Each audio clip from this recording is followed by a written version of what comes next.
por fim, eu queria trazer aqui uma reflexão, principalmente envolvendo a Filecoin, tá? Então, para quem não conhece a Filecoin, o que que ela é, né? Como que funciona basicamente esse sistema dela? Então, o que que é a Filecoin? A Filecoin, ela é uma cripto voltada para o armazenamento de dados. Ela começou a se popularizar muito, mesmo ela tendo sido criada lá em 2017, no último ciclo de alta que a gente teve, que foi até 2021 ali mais ou menos, né, por conta dessa narrativa de Web 3.0. O que que é a Web 3.0? Em grande parte, ela é você tentar criar versões descentralizadas de coisas que já funcionam muito bem sendo centralizadas, né? Só que aí consertar alguns defeitos dessas coisas centralizadas. Por exemplo, você tentar criar um YouTube descentralizado ou então uma versão do Spotify que seja descentralizada, né? Muito nessa lógica também que eles falavam de tentar remunerar mais os criadores de conteúdo. E nessa dinâmica de tentar criar várias coisas descentralizadas, coisas que já existem hoje na internet centralizada, né, como o Facebook, o Instagram, redes sociais, né, o próprio YouTube, Spotify que eu citei aqui, uma das narrativas que veio à tona foi a narrativa de armazenamento de dados descentralizado. E aí que entra a Filecoin. A Filecoin, junto com outras criptos, como é o caso da Aarive também, elas vieram para tentar criar uma versão descentralizada de serviços igual o Google Drive ou então igual o Dropbox, né, o Amazon Web Services, que são serviços que eles pegam um servidor centralizado de uma empresa multibilionária, colocam uma economia de escala ali, né, ou seja, ele pega uma grande quantidade de armazenamento e o custo por armazenamento ele sai mais barato, e aí eles são usados para poder armazenar os dados de outros usuários. Qual que seria a lógica da Filecoin? A ideia deles, né, uma ideia que acabou se mostrando um pouco tópica, pelo menos até agora, era de que quem tem um espaço vazio no seu computador vai poder usar esse espaço para armazenar os dados de outra pessoa, e quem está com falta de espaço de armazenamento de dados no próprio computador vai pagar para poder usar o armazenamento de dados daquela pessoa que está com espaço ali no seu computador vazio, né? E aí você iria descentralizar o armazenamento de dados de uma maneira que tivesse mais privacidade do que no caso dessas empresas e que fosse mais resistente, que não dependesse de um servidor central. Essa era a ideia no começo de tudo.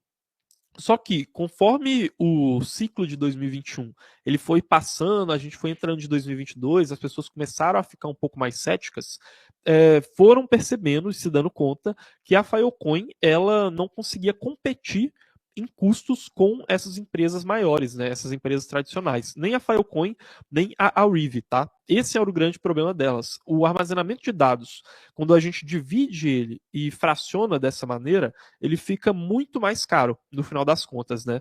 A Filecoin, especificamente, ela sofreu ainda mais com isso, porque para tentar manter a rede dela, ela dependeu de um sistema de subsídios muito extenso.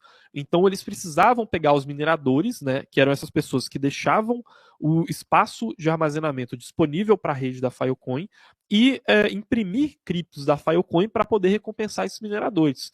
Isso foi até previsto desde o lançamento da cripto, porque eles entendiam que esses mineradores eles iam precisar de um subsídio muito grande no começo, porque ninguém ia ficar pagando para poder armazenar dados lá, sendo que no Google Drive, ou então no Dropbox, ou no Amazon Web Services, é muito mais barato de conseguir armazenar esses dados.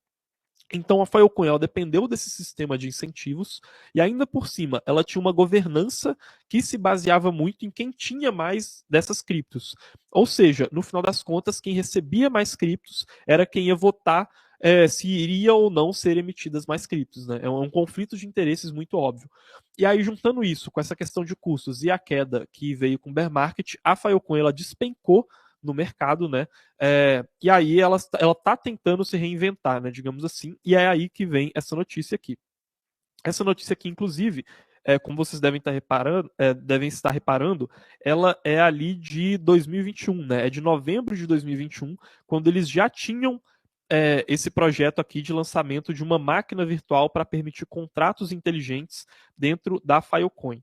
Apesar disso, vai ser agora, em 2022, que a gente deve ver um avanço dessa fase, né? E aí eu estou até mostrando aqui uma matéria da CoinDesk que foi comentado sobre isso, que eles devem lançar os contratos inteligentes finalmente ali na rede da Filecoin com uma maneira de usabilidade mais clara, né?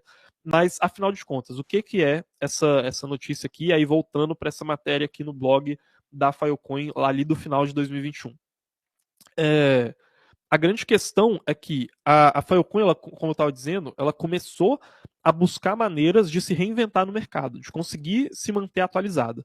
E aí, uma das ideias que eles tiveram foi de criar a Filecoin Virtual Machine.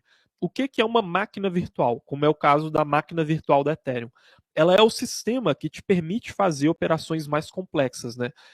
O Bitcoin, por exemplo, ele não tem uma máquina virtual nesse mesmo sentido que a Ethereum tem. É por isso que o Bitcoin ele não tem nativamente na rede dele contratos inteligentes. Na Ethereum, a gente consegue usar esses contratos inteligentes para fazer várias coisas, para fazer NFTs, para criar operações de finanças descentralizadas.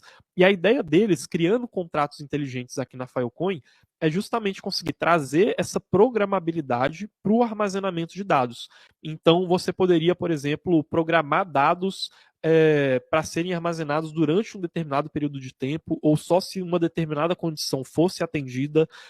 E também você conseguiria conectar essa máquina virtual com outras blockchains, seja a Polkadot, seja a Near, seja a Ethereum, para tentar trazer uma escalabilidade e usabilidade maior para a Filecoin, né?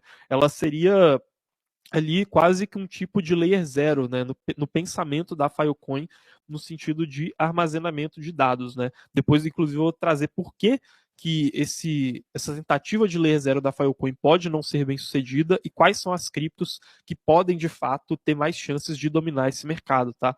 Mas seria, inclusive, uma máquina virtual compatível com o ASM, né, com WebAssembly, que é uma linguagem de programação um pouco mais flexível do que a Solidity, por exemplo, que é a linguagem de programação da Ethereum. Isso aqui para a gente, por enquanto, ainda é visto com muito ceticismo, tá? Principalmente porque, como eu disse, a Filecoin, a Rive, outras soluções de armazenamento de dados genéricos ainda precisam se provar muito em questão de custos. Apesar de valer a pena acompanhar aqui se eles vão conseguir criar algum caso de uso específico de mais escalabilidade, principalmente se conectando com outras redes, tá?